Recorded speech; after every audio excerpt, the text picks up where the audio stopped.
Look at you over there, Isaac, looking all dapper again. Oh yeah. Oh yeah. You know it. Got the reverse salmon suit look. Is that what we're going for this week? I'm just trying to keep it classy here, man. Since when have you ever been classy? Ever since I joined 5-Star Takes. Hmm? Ah, 5-Star Takes, the worker of miracles. New show, new him. I like that. New show, new him. You gotta adapt, adjust. You gotta grow sometimes. It's not all about eating ass and drinking beers. Sometimes there's more to that life than that. Not much more, but there's more. There is more. Okay, well, we've established that too. So, yeah. So, how you boys doing tonight? Oh man, great. We're ready. Ready to do some takes, some stars, and just to rock this shit, man. All right. Well, you know what? Let's get right into it. Let me see. Let me find. Here we go. All right. Here we go, guys.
So before we get going, just to let you guys all know, as we're recording this, Dynamite just ended.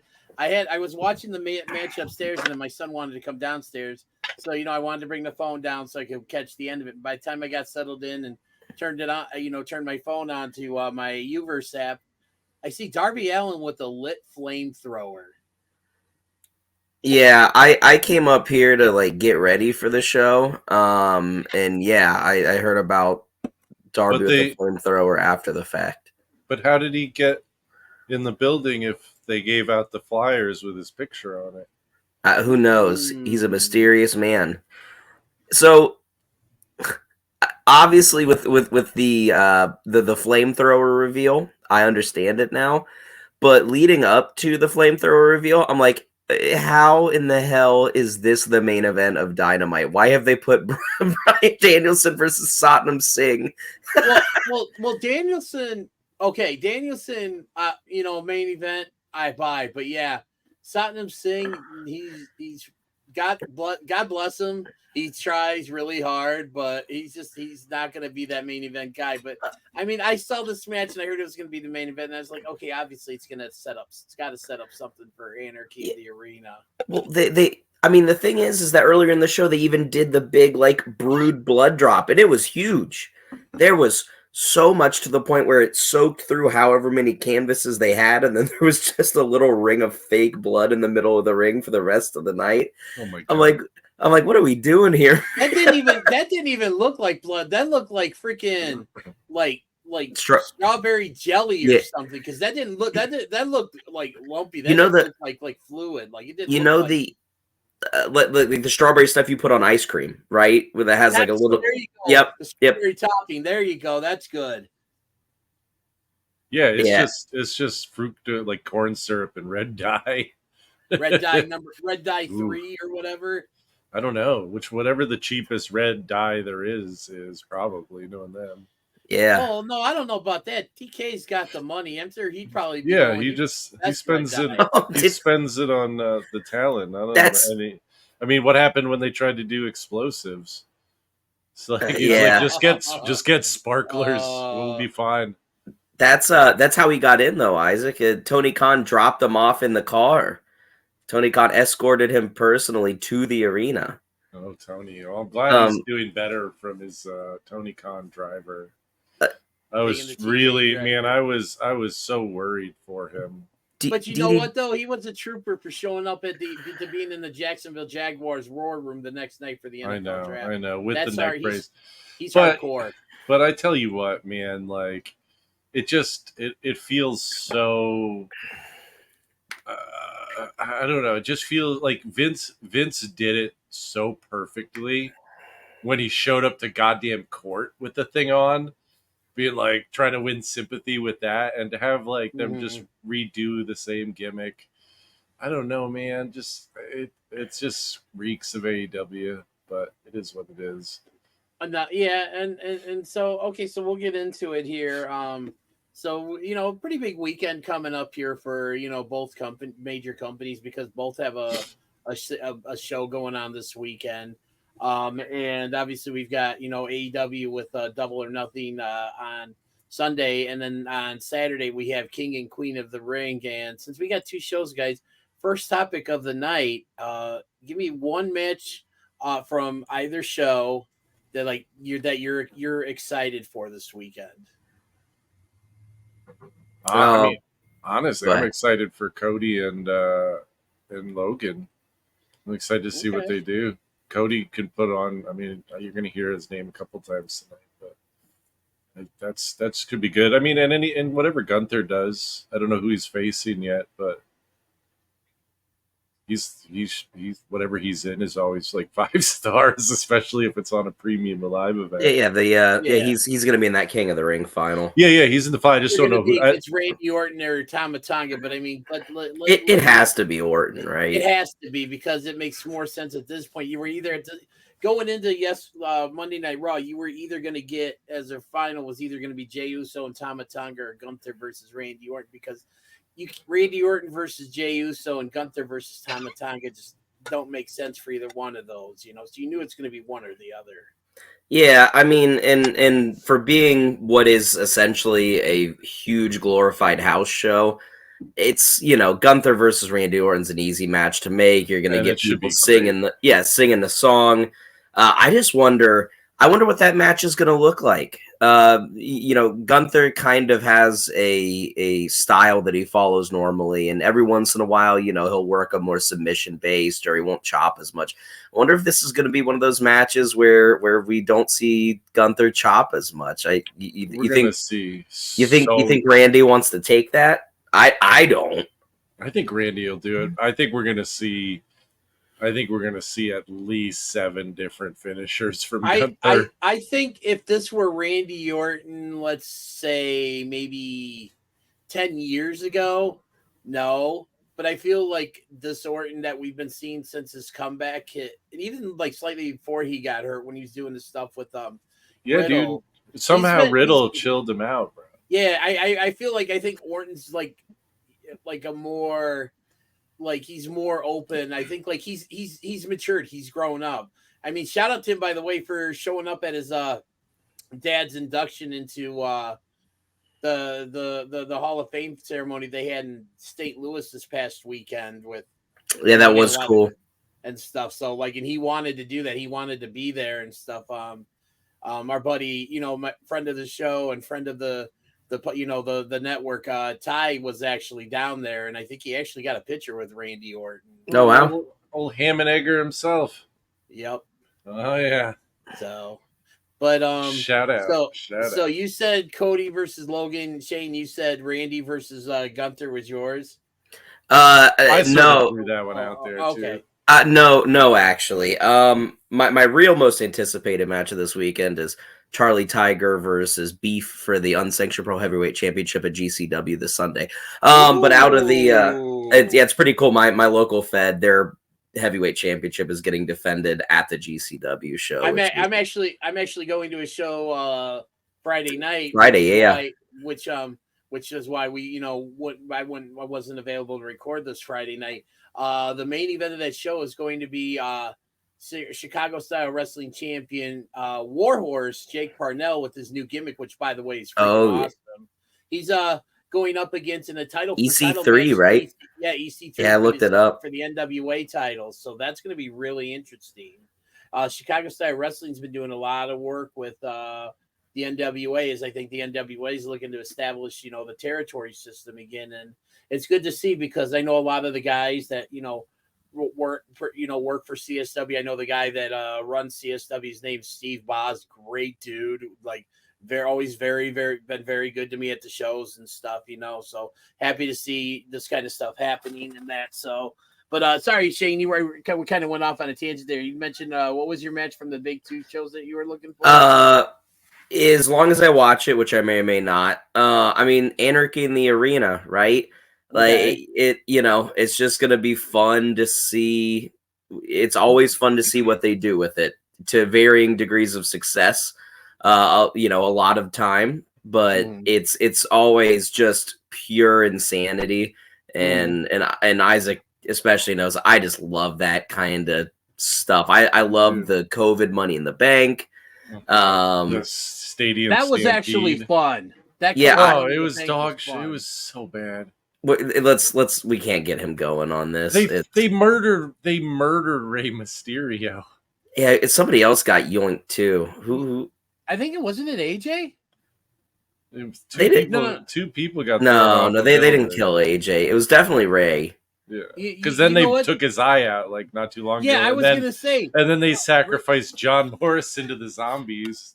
God, that was stupid. But no, going back, you mentioned Rey Mysterio. I believe that Rey Mysterio is the only guy everything to get thrown off Titan Towers and lose his eye in the within it could have only been a couple of months span. It was really close. It was really close to each other. Yeah, I want to talk about someone that's hardcore, Rey Mysterio.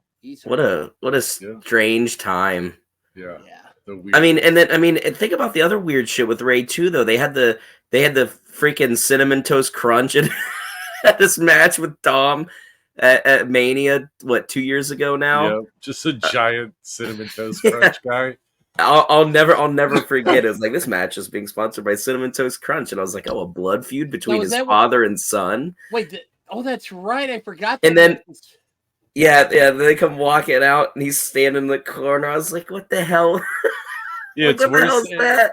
It was worse than the Prime bottles, I was just about to bring that up too. Because at least there were people in the Prime bottles that interfered in the match. I love the Prime bottles. It's almost like a Scooby-Doo villain every single time. Where it's one of Logan Paul's cronies, and you're just waiting to see which one it is. You think he's gonna have someone this weekend? Yeah, it's gonna be. I know who it's gonna be. It's gonna be old man. It's gonna be Old Man Jenkins. Yes, exactly. It's almost always Old Man Jenkins. Yep. Old Man Jenkins. He would have gotten away with it too. Yeah, meddling kids. So freaking dog. So now for the match I'm most looking forward to. Obviously, if it's Randy versus Gunther, that's going to be the match for me at King and Queen of the Ring. But overall, I'm actually really excited, and this is because this kid's kind of more along the lines of the type of wrestling I really enjoy. I'm anxious to see Roderick Strong versus Will Ospreay. Yeah, didn't they just do that tonight too? No, they had a tag match. It was Ospreay and Orange Cassidy. Yeah, which is kind of funny and I loved how they brought up the fact that those two wrestled at the inaugural Forbidden Door for when Ospreay was the U.S. champion. Who did Kyle O'Reilly wrestle? He lost. He wrestled Malachi Black. Oh yes, and then Malachi got bloodbath. Yep, and then the whole thing with that. So that'll be interesting to see. Edge is probably going to get some real cool entrance at Double or Nothing. How many freaking matches are on that card? Sorry, I don't mean to get us off topic, but there's 15 matches. Give me more. I can look that up real quick while we're talking and stuff. But well, since we're kind of still sticking with AEW, what do you guys think about the news that just came out? I think it was yesterday that they're pushing back the date for AEW All Out a week. I mean, is that significant? Is there a specific reason for this? Well, from what I understand, and to me it makes sense, and this was kind of one of my biggest complaints, is last year they did All In, and then literally a week later. Oh, yes. Out. Okay. And I think, and I was there. I actually was, I mean, if you watched the show, you probably saw me numerous times because I was sitting right behind the the broadcast team. I was sitting just to the right of Nigel McGuinness and Oh, stuff. But that show, it was good, but it could have been so much better if there had been more time in between because I think they put all the good stuff for All In, and we kind of got like the scraps. yeah. I mean, having two pay-per-views that are what, $60, right? Something like that. Having two pay-per-views that are $60 even within 2 weeks of each other Mhm. is crazy to me. If Yeah. they were, if they were doing, like they were both, hey, they're both a little cheaper, it might make sense. But Mhm. there's just no time to build anything. I mean, you're expecting in with how long their pay-per-views are, right? Usually 4.5 hours. You're expecting to have 9 hours worth of compelling storyline, stuff with two pay-per-views within 2 weeks. Just get a fucking flamethrower, bro. Yeah. And It's by the way, compelling. it's as of now, I believe there are 8 matches on the card, but that doesn't include anything for like their 0-hour pre-show or whatever. So maybe we'll get something like that, on Rampage or Collision, which are I think no wait, no. I think Rampage is on Friday night and I think Collision's back Saturday night. They don't have Rampage merged with Collision like they had the past few weeks. They does that include the matches? They added 2 matches tonight, right? They added Death Triangle versus Bang Bang Gang. For the trio. Yeah, and then didn't they add something else? Oh, the 3-way hook, Jericho, Yes. Shibata. Yeah, so 10 matches then. Jeez. Yeah. They haven't officially added. They haven't added them to the AEW website yet, so that's where I was looking. But yeah, so there's 10 matches right now. Speaking of Jericho, real quick, DDJ, how do you feel about the new Jericho gimmick? I'm actually kind of starting to warm up to it. Yeah, I mean, I feel like the more he leans into the happy-go-lucky deal, I feel like it works. Because the first month or so of him doing it, I was like, okay, like Jericho needs to stop and just go somewhere for a little bit. He ain't got a little bit left, but he's the king of reinventing himself, man. Nobody does it better. You know what? You're absolutely right, because I mean he's gotten so. For God's sakes, he got a list over, like a clipboard with paper on there. He's gotten everything he's done over for the most part. I mean, I think he's struggled. It's been harder for him in AEW than in WWE, just because the machine at WWE, they just know what they're doing when it comes to marketing and all that shit that they're just not as good at AEW. But yeah, I mean, I don't know. This, to me, like it's hard to say whether it's good or bad. I mean, if it is just because it was going to be one weekend to the next, then it's a good thing. If it's because of some other reason, like who knows, but right. It's just such a, I mean, and especially because the freaking shows are on Sundays, man. Put, like, for the love of God, put it on a Saturday and make it less than 17 hours. Or hear me out here. They start earlier on a Sunday night. Well, yeah, I mean that as well, but it just put it, like, hear me out here. Put it on a Friday night. Crazy, I know, I don't but know if I like that. Yeah. I just I would guess the same amount of people that have Friday night off will generally also have a Saturday and Sunday night off. Like, True. if you're working one of those days, you're probably liable to work all 3 at some point. So yeah, I have a Monday through Friday job, so one of the very few things I like about my job right now. So, and I'll just leave it at that. I hope they take better care of you. That's all I'm going to say. And I do think AEW. I mean, I guess we just roll right into the next topic, right? It being 5 years old. Yeah. I mean, like it's really interesting because they've accomplished an incredible amount in a very short amount of time. Mm-hmm. Not all the momentum is in one direction, but I mean, I still think that AEW has put on one of the best just pure wrestling, like pure storytelling matches that maybe I've ever seen. I mean, honestly, like and it was right off the bat, and it was Cody versus his brother Dustin. Oh, I like that. I still like that match. It just sticks in my head as being one of the best professional wrestling matches I've ever seen. They did everything right. Yeah, I remember that when they announced it, because and I like the bill and I like the build, and that's when they were doing everything on being the elite and stuff, because they didn't really have any TV and stuff. And I remember when, everybody, when the whole build up was like, who's Cody going to be? Because I think when this first got started, I think they were essentially waiting for Dustin's contract with the WWE to run out so they could go ahead and announce it and stuff.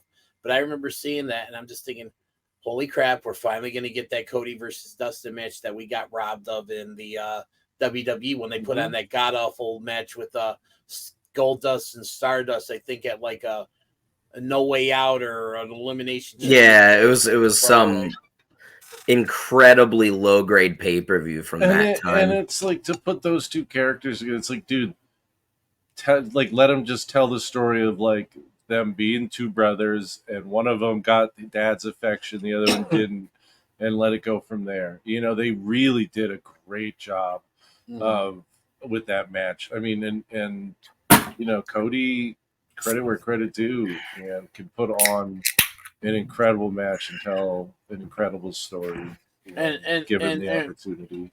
And one thing I remember about that match is I remember I was at a watch party out at a restaurant in Chicago that a friend of mine, his girlfriend's sister owns. And I just remember being there. It was me, my friend Patrick, and we were there with a bunch of people, a bunch of fellow wrestling fans. I mean, there was a decent crowd for this place and stuff. And just when he came out, and then when they did the whole entrance with the thing with the throne, and just like everybody was going crazy when he went to get the sledgehammer and went to destroy the throne, and thought that was cool. And that was kind of like, okay, AEW's got something here, with this whole alternative and stuff. And then like you said, what an amazing match. What a like, that's what you call storytelling. And it's just, I would love to see them go at it one more time. And I've got a feeling, I think with Paul Levesque, Hunter Hearst Helmsley, Triple H, whatever you want to call him, at the helm, I think if Dustin's contract runs out at AEW, I could easily see him maybe going back for one more run. And I feel like, because if you could imagine getting Cody versus Dustin one more time, but at with Mania. At Mania, and with the WWE like machine behind it, because they could make some killer videos. They could promote it would be like, it could go down as an all-time epic if they let it happen. And that's the thing too, is they did all of like the match itself. Like, you didn't need anything other than that match to tell the story, and that's what I think was so incredible about it. And even at the end, I mean, it was hard. It made you want to cry. There's not many wrestling matches that at the end you're gonna be like tearing up with emotion because of everything that happened. Well, I think one of the I very few times I've cried at the end of matches, and actually two of the times involved Cody Rhodes. One time was when he beat Nick Aldis for the NWA title at All In.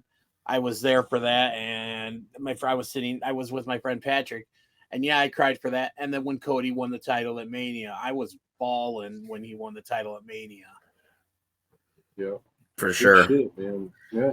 And something that I think you guys touched on a little bit, and it really bothers me that wrestling promotions won't do, is just let the easy thing happen. Like all too often, promotions get this idea that they need to like book something more or do something extra. Like, if something is just happening, let it occur. Organically. And they're so, I mean, WWE is notorious for fucking that up. I mean, you look at the opportunity to have like a feud between Dan Severn and Ken Shamrock, and they're just like, nah, we're good. You know, like the opportunity to have Kurt Angle be retired by John Cena. You know what I mean? Like there's all these opportunities that they're just like, yeah, not and good. and and I feel like if Hunter were in charge during that time, we would have gotten Angle versus Cena and Angle's retirement match at Mania 35. Like I feel like a lot of this was, just due to Vince and stuff, and I think and stuff. So, but that's Yeah, I just me. mean, but who knows about Hunter at that time, right? Like, who True. knows how much Hunter watching Vince's just epic fall to complete madness as far as his booking, especially towards the like the mid 2010s, through to the end was. I mean, who knows how much that shaped him? You know what I mean? Because he could be watching this and going, what the hell is happening? Like, Well, and I think he got a taste of that when he was running NXT, and then they came in and took it away from him, basically. yeah, And when he had a heart ruined it. attack or whatever. But I think that whole experience, right? Like, I mean, I've seen a lot of dirt sheets talk about it where, the heart attack and him having the surgery and all that shit and the recovery of it was really like instrumental in the way he treats talents now. In that, like if you want to have a night off to go to a wedding or your kid's being born or whatever, he's like, yeah, you better go. Yeah. And we'll make it work. And that's something that Vince would have never done. No. But Except for the Undertaker. Yeah, but the Undertaker probably wouldn't have asked. Undertaker just took every night off anyways. Y'all remember that Bray Wyatt feud? Oh, where there was like 2 months of build and he didn't show up a single time until WrestleMania. That shit was crazy. Yeah. Didn't John Cena do that too with Taker? They did the match for the build-up where he wanted to fight Taker, but Taker didn't respond until basically at Mania, and Cena's sitting in the crowd. Yeah. And then he gets word, and that's when he runs back, gets put dressed, and then he comes out like a little bit later and gets squashed by Taker. Yeah, and they did the whole build-up where like Cena was like, well, if the Undertaker doesn't want to fight at WrestleMania, I don't know what the hell I'm doing, so I gotta figure it out. And he's like entering Monday Night Raw battle royals for for like a chance at the Cruiserweight Championship and shit. He's like, I gotta get on Mania. Well, I'll be there. I guess I'll just buy a ticket. Yeah. I love John Cena, buy a dude. Ticket. So going back to AEW, you mentioned Cody versus Dustin. Is that your favorite AEW match so far? Mine, yeah, absolutely. What about you, Shane? What's your favorite favorite AEW match? I've got a 1-2 punch here, and then this is very early AEW as well. Not quite as early as Isaac's, but one of my favorite, and this is one of my favorite early AEW memories, is they did that stupid Cracker Barrel three-way with like Darby Allin, Jimmy Havoc, and Joey Janela. I was there for that at the first All Out. Shout out to Hector. Yeah, and it was just so fucked up, like in a good way. But it was just ridiculous. It was ridiculous. God, brain doesn't work. What's Darby Allin's finish? Coffin DDJ. drop. Yeah, the coffin drop with the Cracker Barrel and it exploding. It was just 15 minutes of balls to the wall, indie-rific, just insanity, which I love. Yeah, it screamed like high school gym. But my favorite AEW match is from the show after that. I think that was like the first Revolution, maybe.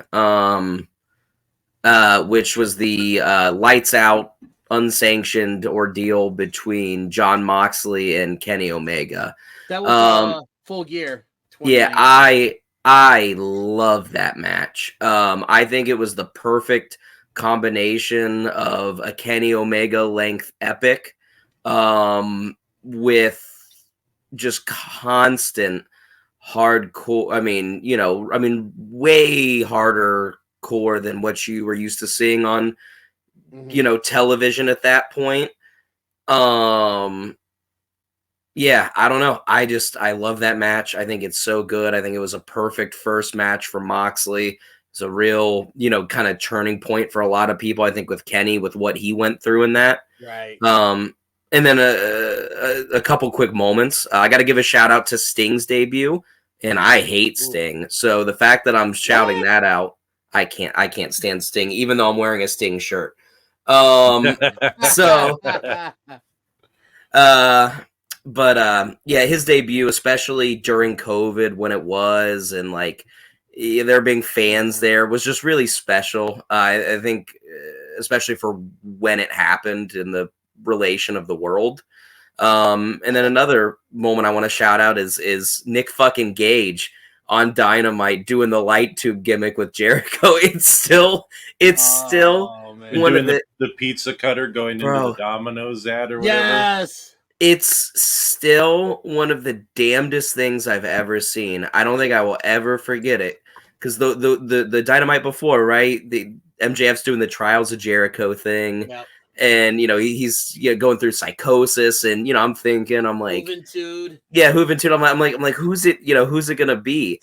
And then MJF, it's Nick fucking Gage, and I was like, whoa. I was like, what? They got in so much trouble for that shit. Oh, dude! And then the crazy thing is then they went and they did it, and like, I still respect the hell out of Tony Khan and Chris Jericho for making that happen. The fact that you got to see Nick Gage hit Chris Jericho with light tubes on free television for like 18 minutes. Crazy. And I will say this with the light tubes. There is just something about the sound, and I noticed this at the first and only GCW show I've ever been to. Just something about the sound the light tube makes when it gets busted over somebody's head. I've never seen a light tube get used. Columbus, there's no like Unsanctioned Pro. My Fed does like hardcore shit, but there's no death match anything in the city. It's not allowed. You have to go out to like Delaware and stuff to make that happen. So I've actually never seen a light tube in person. Mm-hmm. I mean, I've seen a light tube, but I've never seen. But never seen one used in a match. Yeah, I want to breathe the spooky dust, baby. Oh, dude, yeah, you don't need to go to a wrestling match to do that, pal. I'll tell you what. Yeah, I'll just come to Vermont. You'll take me to Burlington, and we'll see what happens. Yeah, dude, there's spooky dust everywhere in that fucking shit. So for me, a couple of matches I'm gonna bring up, both of which, actually, one that I was there for live, and the other I wasn't. First, I'm going to talk about the match I was there for live, and it was also very early on in AEW's, in AEW, and that was at the First Revolution, and that was the tag title match between the Young Bucks and Kenny Omega versus Hangman Page, and probably to this day, I want to say it's still I've seen a lot of really good matches since, but I still feel like that's probably the best match I've ever seen live. So there's definitely that one. And then the other one, which is actually probably my favorite AEW match so far, was MJF versus Bryan Danielson from Revolution. I believe it was 2023. Yeah, it was 2023 because MJF was a champion. And that was when they did the 60-minute Iron Man match. Which it really bothers me that AEW has gone away from doing that every once in a while on Dynamite. I thought that was something really special that company did, was every once in a while they would just start Dynamite with like a 48-minute match. Just like an all-out banger. It was just 48 minutes with like 3 commercial breaks, but it was on free television. They need to go back to that, man. I mean, every once in a while. The last time I think I remember them doing something like that, and this was actually another match that I got to see live. It was Hangman, right? Actually, how did you mention it? It was Hangman Danielson, right? Didn't they opened a Dynamite at some point, right? And went forever. That might have been, no, I think that was before my match, because I remember was it? Okay. Because because I think that was shortly after Danielson debuted. For me, it was a little bit later, and it was actually it was I want to say it was 2022 because I remember I was off work and I remember going to the show at Wintrust Arena in Chicago, and I had like a cane with me because I had just hurt my knee again, and I was off work and I had my knee brace on and stuff. I remember going. It was at a Dynamite. It was the first MJF versus Punk match when they at Dynamite when they went like I think it was about 45 minutes or something, and I think like MJF beat him, and then they think there's something like either his foot was on it or something like they restarted the match, but MJF got him like again. Like I said, remember them going about 45 minutes. I think that was like the last real long match that they did, and obviously that was the build up to the dog collar match from Revolution and 2022 and stuff. But I also wanted to talk about one of my favorite AEW moments, and it wasn't necessarily like a moment on TV or something. It was a moment that I went, and I think you guys will really appreciate this when I tell you what it is, but was being able to go to AEW All Out 2021 and having, and being able to bring like, a bunch of, friends and stuff to, because I won that suite, and we're after everything, after everything with that, when we're not going to acknowledge the most beautiful piece of karmic action I've seen in my entire life. Yes, and it was, and it was just being, and the reason why it's so special to me is because it was my son's first and only wrestling show he's actually been to. He's been in stuff, and I got to bring, friends, family. I had like, so the Silver Wolf, Sean Thomas was there with me because he's been a good friend of mine for a few years. I had a couple of my cousins that live in Southern Indiana came up. I totally forgot about that. I like that vanished from my memory completely, but that doesn't take much. That was great. Yeah. Another one more AEW moment that I really love, and it was another one they were put amazing things on free TV, was when we got the Texas Chainsaw Massacre event between Jeff Jarrett and who was that? Jeff Hardy? No, yes.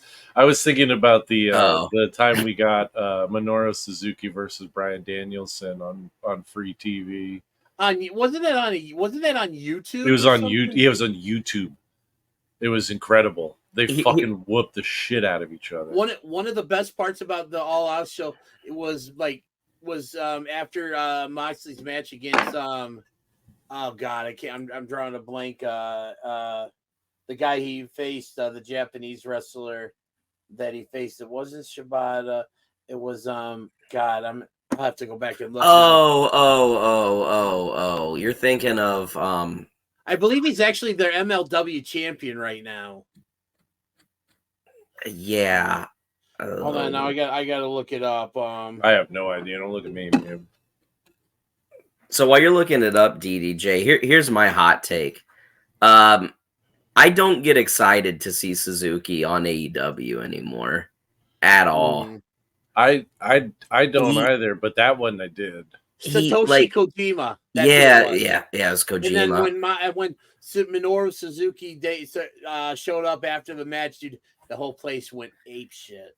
Yeah, it's like Minoru Suzuki just wrestles such a neutered style for him in AEW. And again, I understand that people probably don't want the piss slapped out of them for 20 minutes, but every time it's just like, okay, he's just going to chop them over and over and over again and do the gimmick. And like, it's cool. It's cool for what it is, but I'll just go watch him versus Kota Ibushi again. Yeah, give me red shoes and as a ref. Give me the whole experience. Yeah. Kind of love red shoes. Red shoes, man. But yeah, so we'll kind of go here with the AEW stuff. So 5 years old, they've seen a lot of highs, but they've also experienced a lot of lows. And right now they're kind of in a little bit of a lull. I mean, hopefully they're getting to the point where they're getting ready to kind of turn the ship around and start getting back up there. And so What do you guys think they need to do going forward? Like to kind of get themselves back to somewhere, anywhere close to where they were, let's say about maybe 2-3 years ago. They need to make roster cuts. They need to invest that money in production. They need to hire a trusted and sensible, I would say, small group of people that can just be with Tony Khan when he is writing these shows, and just help him, just help him out. Again, AEW has insane ring work, insane level ring work, insane level talent. I've said it before on this show, I've said it before off of the show. It's just everything else in between a lot of the time feels just disjointed. There's weird production stuff that you could make excuses for a couple years ago, right? But again, they've been a company for 5 years and have had television for like 4 of them now, right? About like 4.5 years. I mean, no, they're and I see memes and there's some truth to them, and I know like some of it's just fanboying, but like you look at 2 stars that have come over, right, from Japan, and you know, someone like Tama Tonga or Tonga Loa, and they're already bigger stars in WWE than it feels like Okada is in AEW.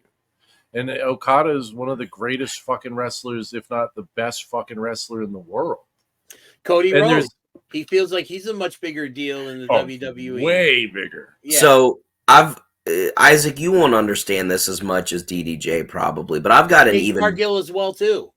Yeah, I've got a bigger one that came from Japan and has since kind of just fallen into obscurity, and that's Switchblade Jay White. Jay White was IWGP Heavyweight Champion, and he has been embroiled in this weird love-hate feud, hanging out with Billy Gunn's kids as 6-man tag champions. You can't figure out anything better for Switchblade Jay White to do than hang out with the Gun Club. Yeah. I mean, and like the Bang Bang Scissor Gang stuff was like kind of fun for what it was, but he's Switchblade Jay White. Yeah, no, it's crazy. It's crazy. I mean, they have all these guys, and they somehow managed to have like, you know, like some of the best in the world, and they don't make any of them seem special or stand out from each other. No. And and you know, like, I get not everyone can be the top star, but you also like you still got to put effort into like pushing them in a way, you know. I don't know, they just have to figure that aspect out, and part of it is to stop worrying about what WWE's doing. Yep. And focus on what they, you know, finding something that's unique, you know, and doing that well, instead of, you know, constantly, you know, swerving and zigzagging because you spend too much time reading the goddamn dirt sheets to fucking there you go, see how people respond. But and that actually is a perfect segue, Isaac. So well done. That's a 5-star segue right here to what I was going to say that I feel they need to do is they need to go back. They need to quit trying to be WWE light, and they need to go back to where they were back when they first started, like the first couple of years when they were the alternative that people wanted. Because that's what, like, it was different. It was great. It was something new. It was something that we needed. And I mean, and this is obviously at a time where WWE was off, creatively off and stuff. But like, since WWE's gotten back on, you know, and are really firing on all cylinders, that's the thing, is they're giving us what we want, and it's they're giving us what we want and stuff. But AEW's, I think, trying to copy that, and it's not working for them.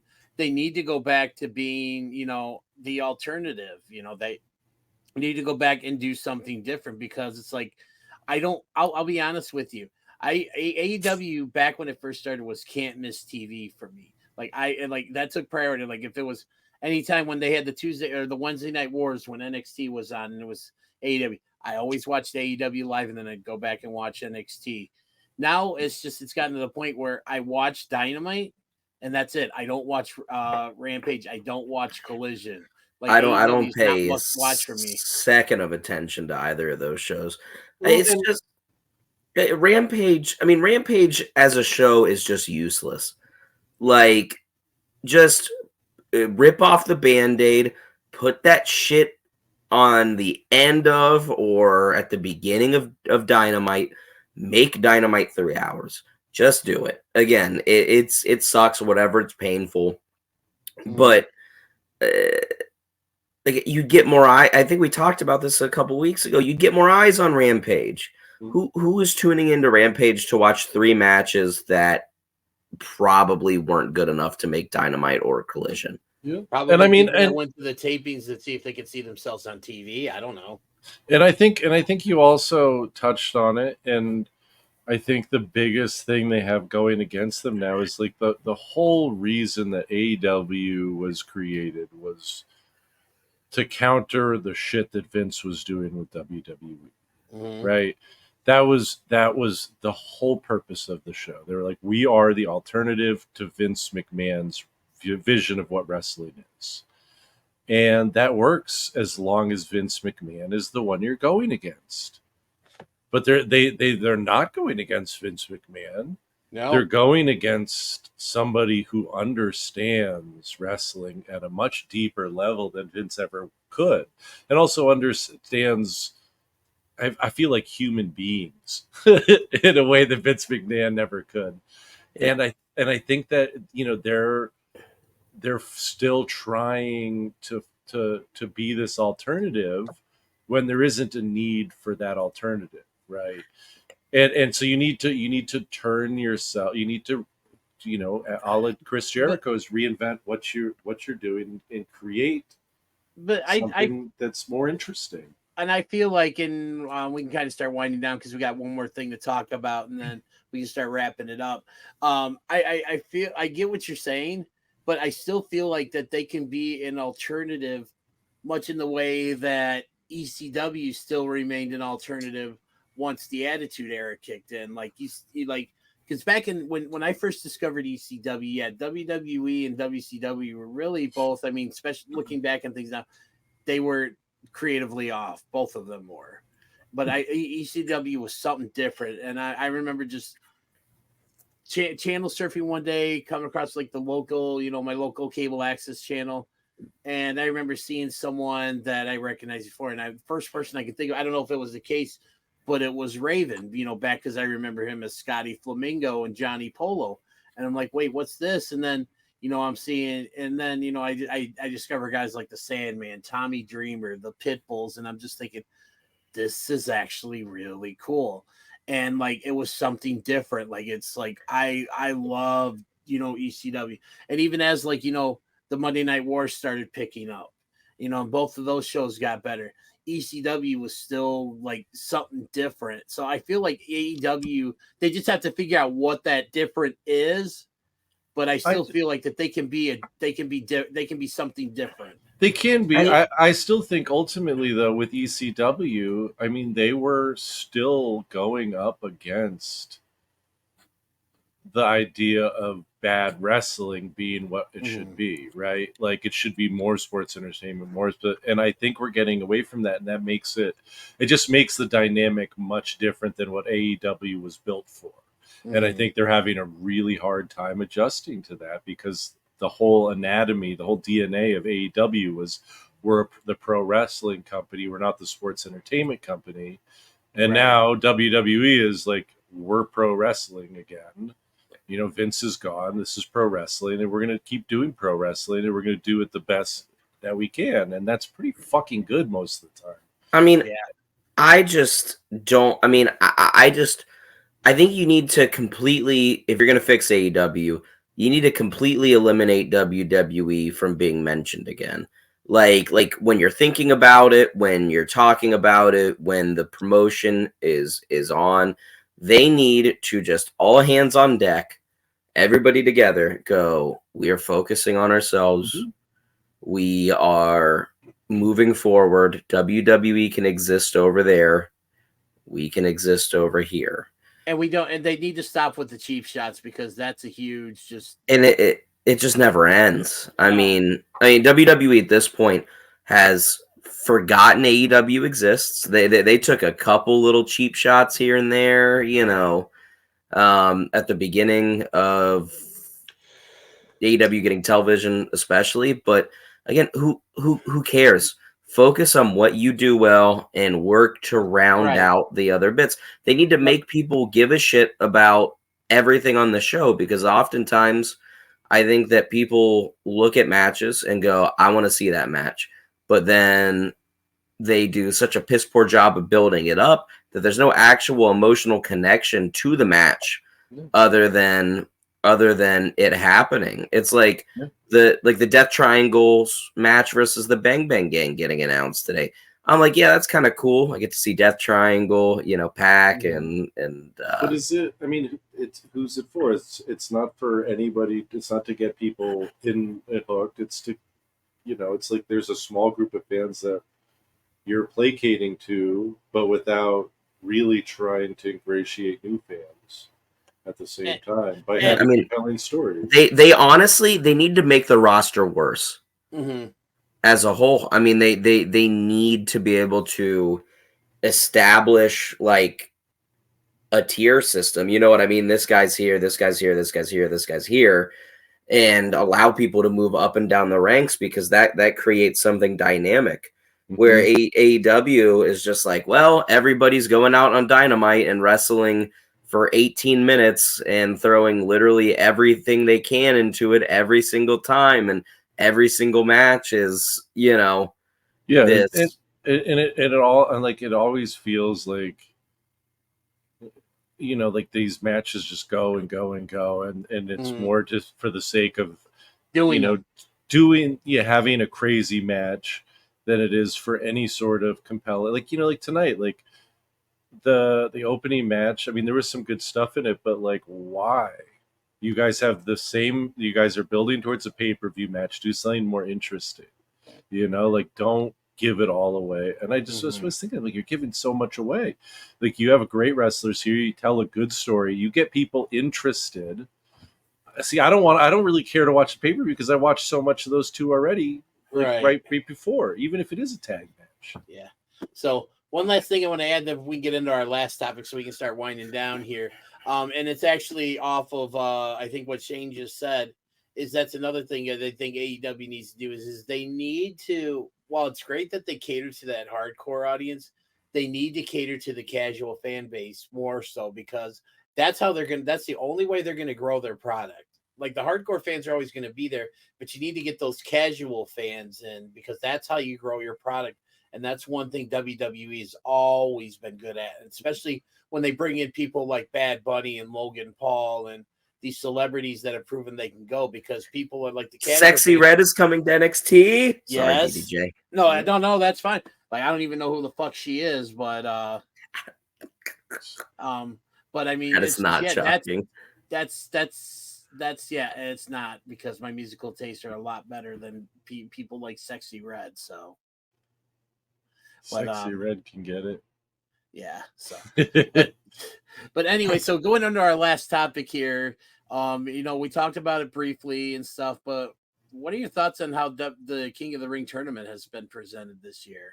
I like it. I think they've done a really good job with it. It's felt in the first time in a long time. I mean, probably a long time. It's felt like it's an important thing and not just like a throwaway. Even though it is, they're doing a good job of making it seem more important than just, okay, we're doing the big house show in Saudi Arabia and we need a gimmick. Right. I long for the days when, and I actually say it's because a couple weeks ago I watched the very first King of the Ring event in '90, the one that Brett won in '93, which is still to this day my favorite King of the Ring event. You know, I long for the days that was that would be a one night show. They would do like an 8-man tournament, like just all in one night. But like you said, it's the best. It feels about as important as it ever has, and that's really big, because especially with the 3 men that are still technically left. I mean, obviously we got Gunther who's going to represent Raw, and then we'll And find out who represents SmackDown. He's got to after win. Friday I mean, night. there's At no this way. point, absolutely, and stuff. And I mean, I think And that's, I think- that's perfect for him, especially as they I try mean, to establish him as a world title threat. Which, But it also, You think, but if it's Randy, you can't. I mean, I would not count it as a surefire at all. I would think that Gunther wins this one because he's the hope. one.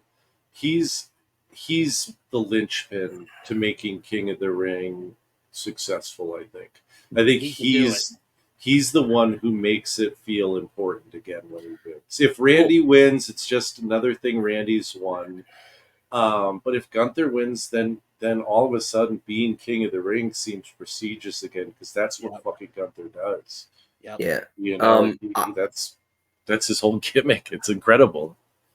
I think it's been a really solid tournament so far. The men, I mean, I think both sides have been ravaged by injuries a little bit. Yep. But I like the way Ilya Dragunov was presented.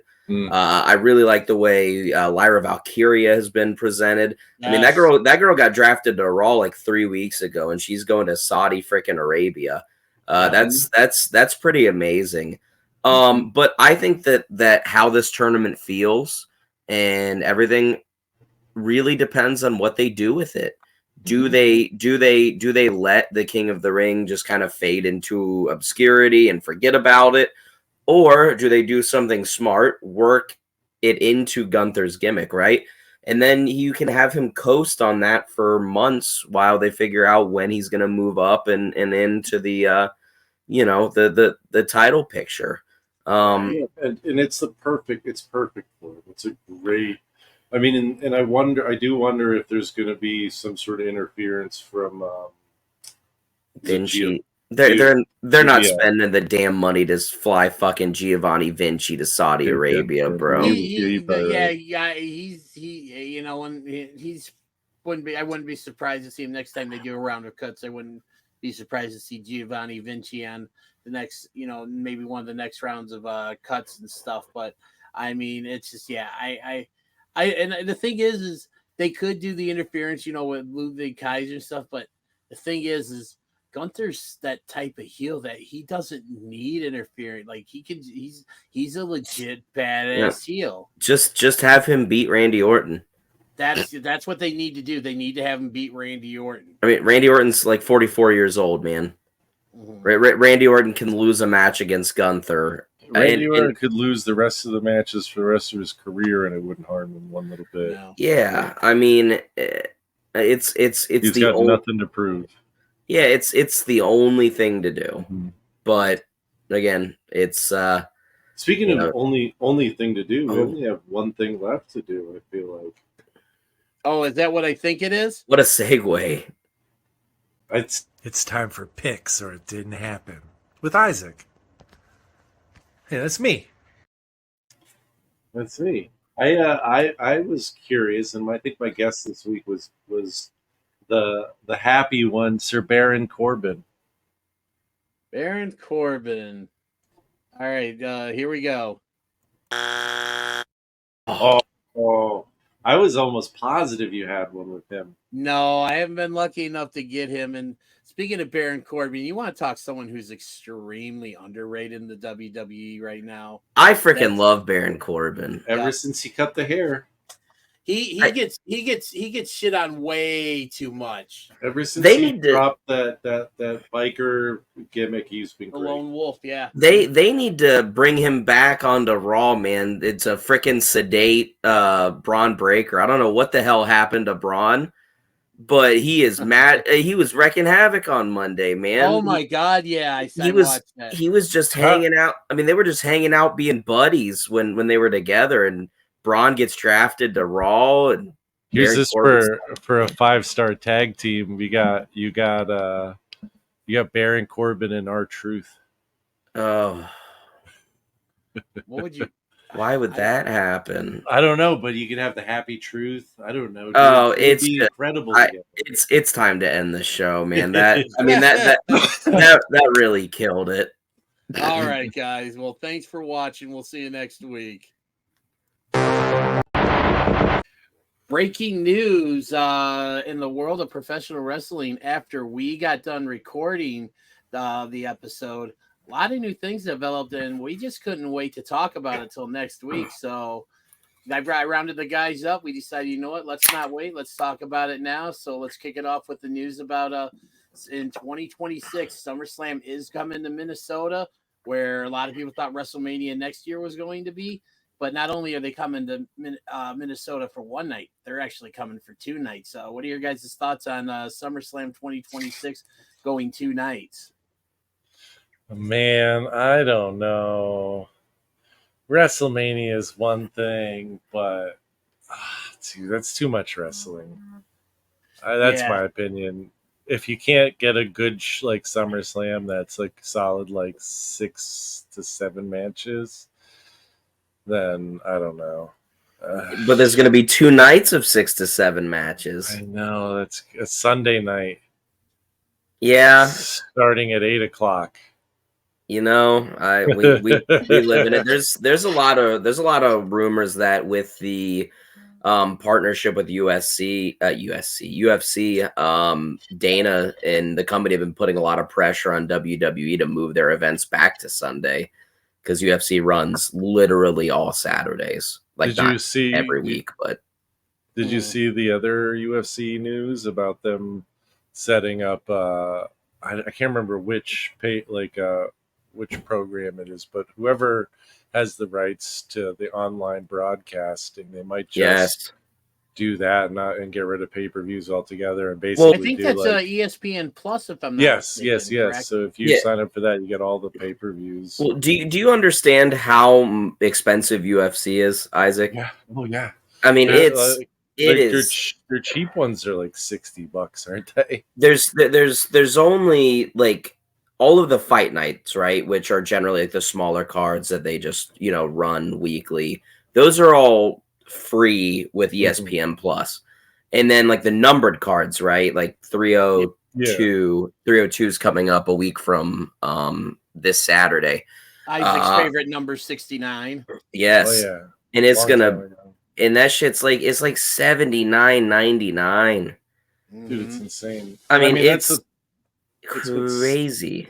It's what saved pro wrestling is the WWE app or whatever, the network model. The network, and it's and I mean that's one of the reasons I don't really watch UFC because it doesn't do anything for me. But yeah, just those price points on those pay-per-views. Same with the old boxing, back in the day when you had to pay like $100 to watch Mike Tyson knock out Peter McNeely in like 23 seconds and stuff, And you never know what you're gonna like.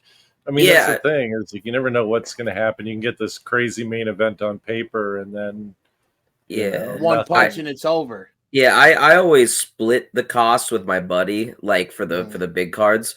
So I mean that lightens the blow a little bit, but still I'd much rather pay for that ESPN Plus thing.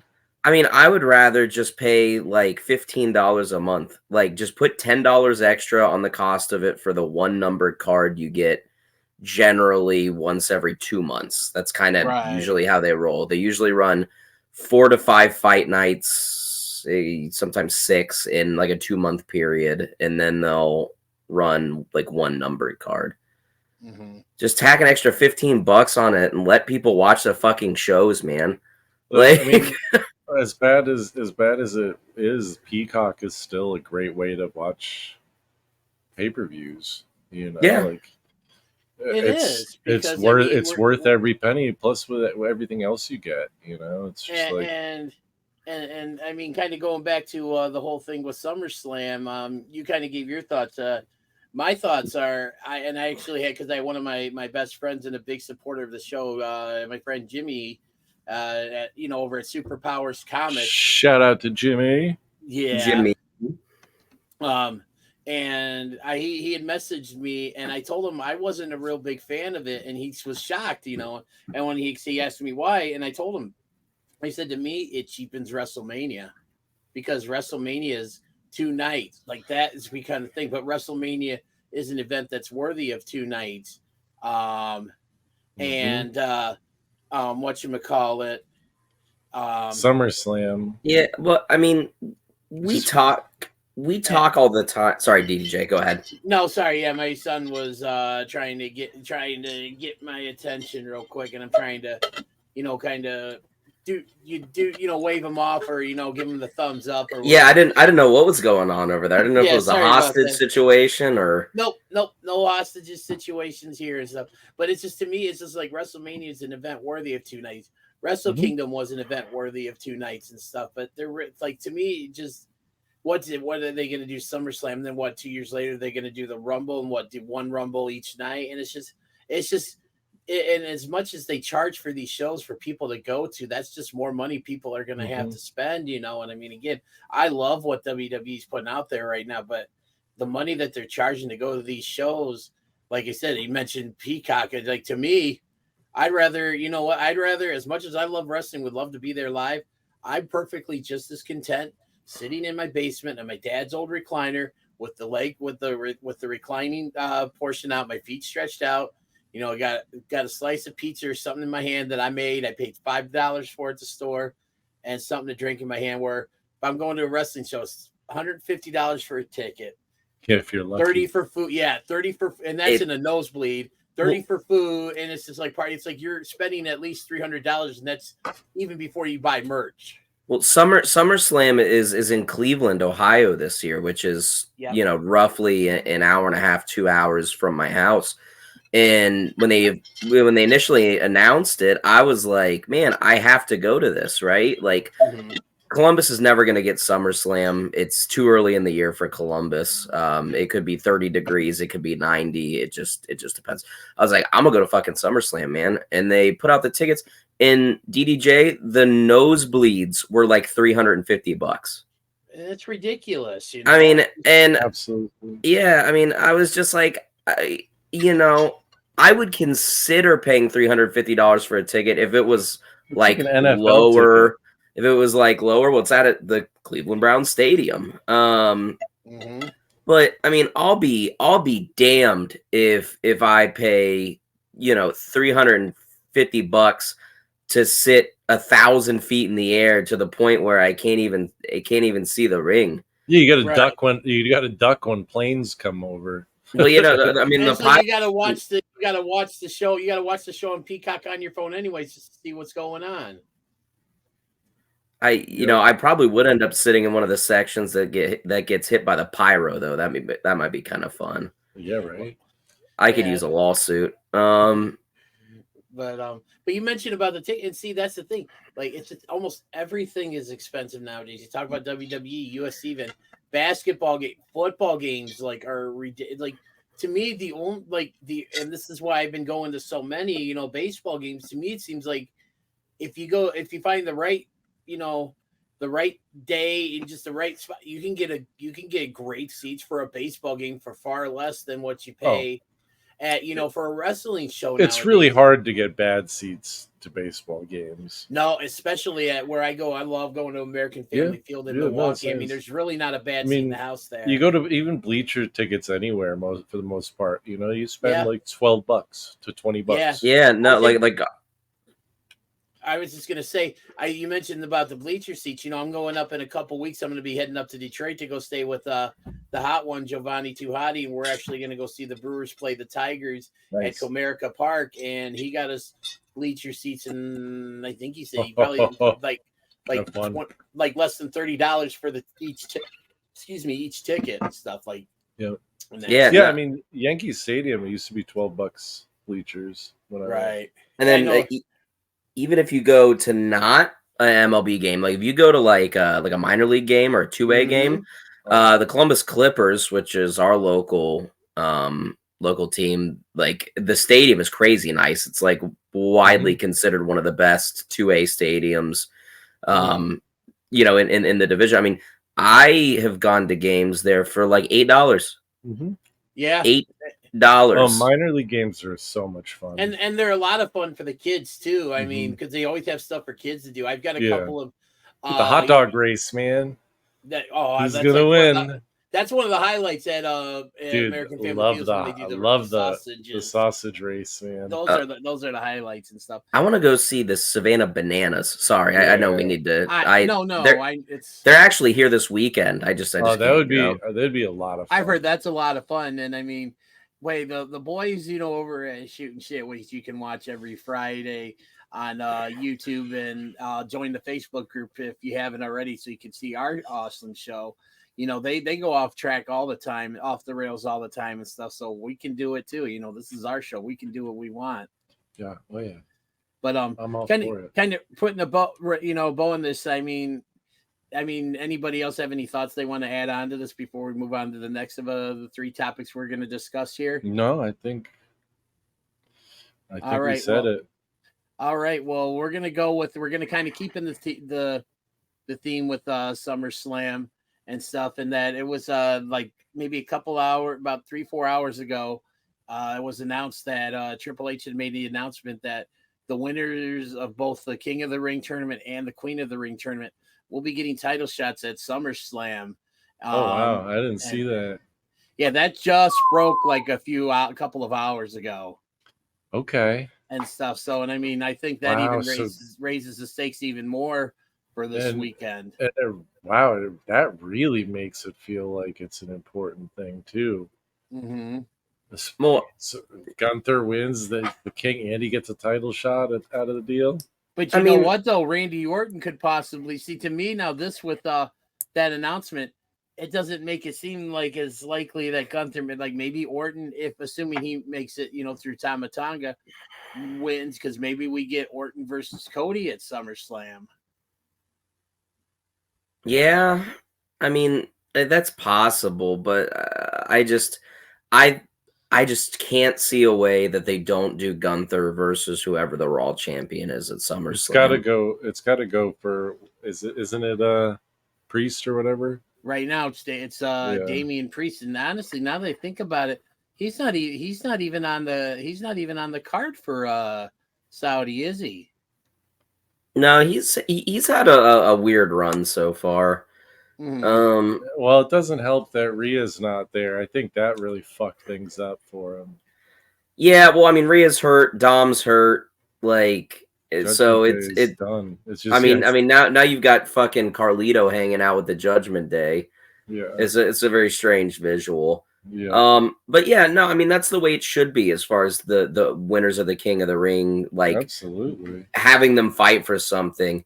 I mean, you think a couple years ago, right? Like Xavier Woods won, and then what did he do with it? He just wore a crown to the ring and called himself King Woods for like 2 months. They've been doing that.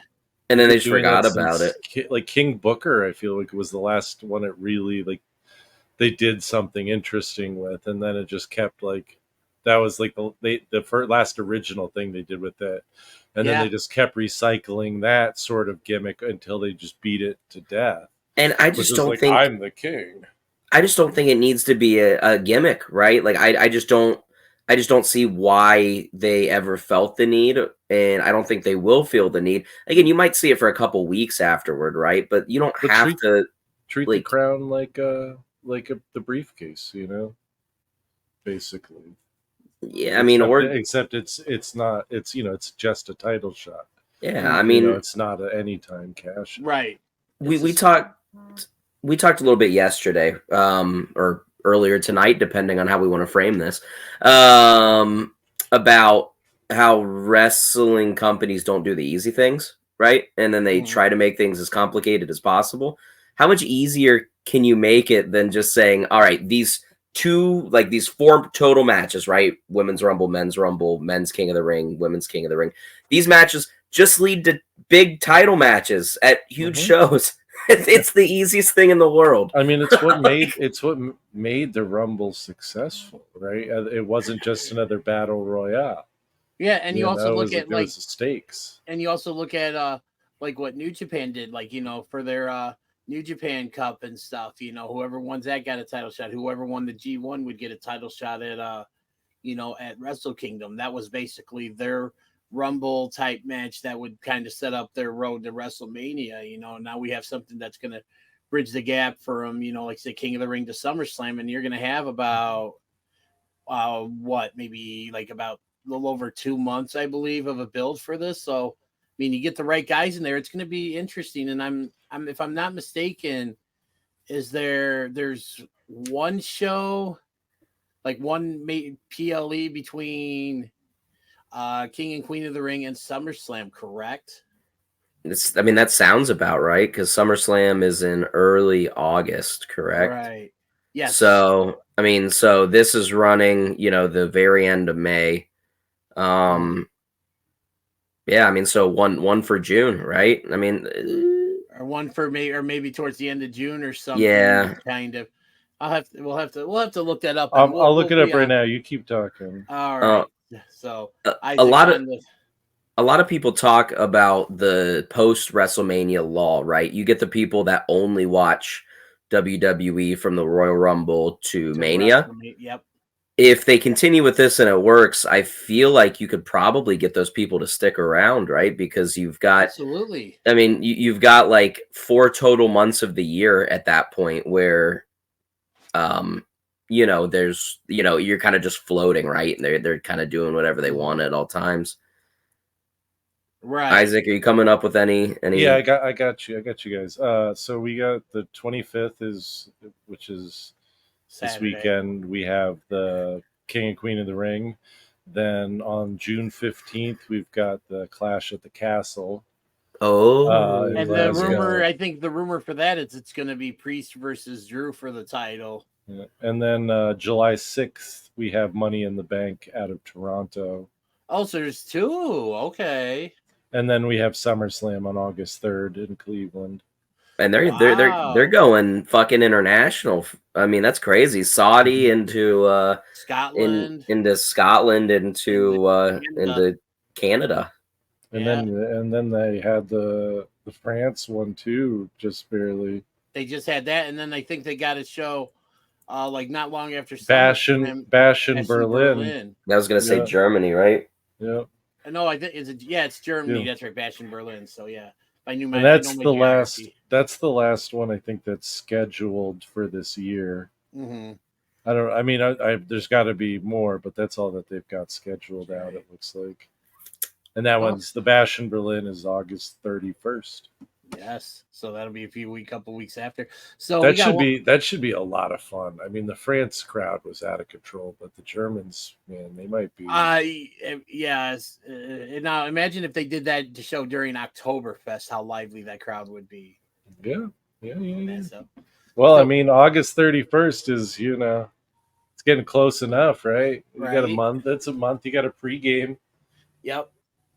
And that's so we got one more thing to talk about. We mentioned mentioned Money in the Bank being in Canada, and speaking of famous people and things in Canada, this is a little bit more, I guess you could say, an unfortunate anniversary. But as of what we're recording this, it is 25 years to the day that Owen Hart had his suffered his tragic accident and passed away during Over the Edge. And I know I was, I know Shane had mentioned he was only 2 when it happened. I was 19 and stuff. I don't know how old Isaac was when it happened. Shit, 25 years ago, I was like 11, right? 14. Yeah, and you are old as shit. 15 maybe, somewhere in there. Yeah, 14 still. Yeah. I remember I was sitting at my grandpa's house watching. It was me and my grandpa.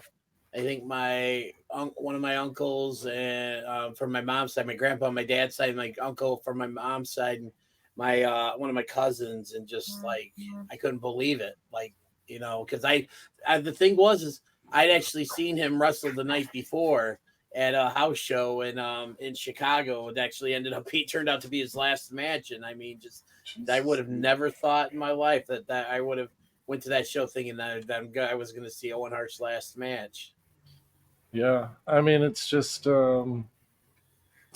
it's just sad. It's just really sad. He was really good at what he did. He was the most entertaining Hart of all of them. You want to talk about someone who did something with the King of the Ring gimmick? Hmm. He was one of the best. Yeah, he killed. Everyone talks about Steve Austin and the King of the Ring, but he wasn't like he didn't do anything with the King of the Ring gimmick. No, He didn't No, do a he's goddamn thing with it. He just Austin had 316 said, he- "I just whipped your ass." Yeah, he just Yeah. gave that promo, and like that's why everyone associates it with him. But like, it's not like he did. He never went out and was like, "I'm fucking king of the." He was just, "I'm Stone Cold Steve Austin. I Right. won that fucking contest, and I'm gonna whoop your ass next." yep, And yeah, but Owen, man, he really. I mean, even everything he did. Like this, he was the Slammy award-winning Owen Hart. Like that shit was great. yeah, It that was so good. and just Because it drove you fucking crazy. You're like, dude, it's a Slammy. Why are you excited about it? He's like, I'm the fucking best. I got 2 Slammies. And you're like, it's a fucking Slammy. Stop it. little bit of a hot take. And I've said this before, and I think it shocked a lot of people. I don't know if you guys have heard me say this before, but Whatever you're gonna say, we probably agree. I'm good. Yeah, well, that's good to know. But I'm gonna say that overall, I would say I'm gonna say this. I think Owen was better than Brett overall. Oh, Oh. absolutely. You are 100% amongst friends. Not even just in I'm I'm the not ring. talking like in terms of He was the a work. better promo. He was a better worker. He He had a better entertaining. range. Like he was way more. And I mean, and it's nothing against Brett because Brett could go and stuff. But like I said, He's a Owen great- could do. He's great. But Yeah, Owen Owen could do Owen more. could do Yeah. everything. Yeah, Brett was just a charisma black hole. And he was he was a crybaby. At least when Owen did the crybaby gimmick, it was fucking a gimmick. It wasn't just him doing it, Yeah. But And then- let's not take this time to shit on Brett on the anniversary No. of Owen's No, death. we're not and it's shitting on just Brett. me, I'm just not gonna saying. shit- Yeah, but I mean, it's just saying that I felt like this for a long Absolutely. time that I think Owen was better than Brett, and Oh, I'll go to my grave with that. Absolutely. Yeah, no, I think we I think we all agree there. Yeah, I don't know. I'm not old enough to like truly appreciate Owen. I appreciate the things that I've seen, but obviously I don't have the personal connection, Right. DDJ, like you do, and Isaac like you do from prehistoric times. Hey, we ain't that old. Yeah, I feel it. I mean, I'm turning 40 this year. Oh, shut up! I Yeah, turned dude. 40 like 4.5, almost over 4 years ago. I mean, I decided I'm gonna do it. I'm gonna do it this year. Putting it off. Finally Good. gonna fucking turn 40. It's gonna All be right, great. man. We'll have a nice big bash for that, Yeah.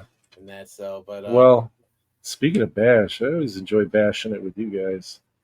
oh yeah, and I mean, again, we had so much that happened after we finished recording. We I know, decided, right? let's bash some more and stuff. But now I think we're finally done.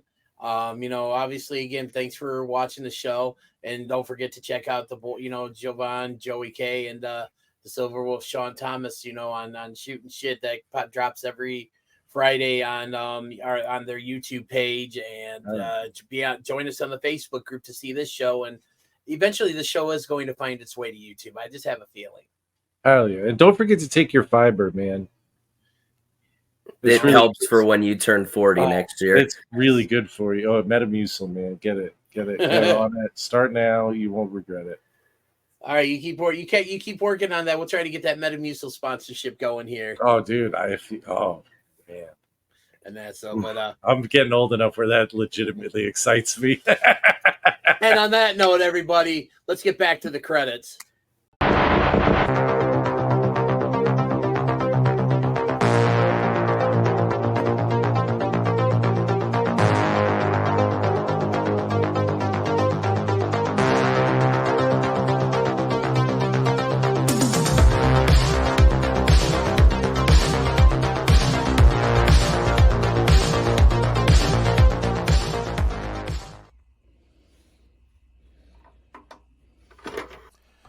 Be sure to check us out on YouTube at www.youtube.com/@SHOOTINGSHT. Find us on Facebook at www.facebook.com/groups/SHOOTINSHT.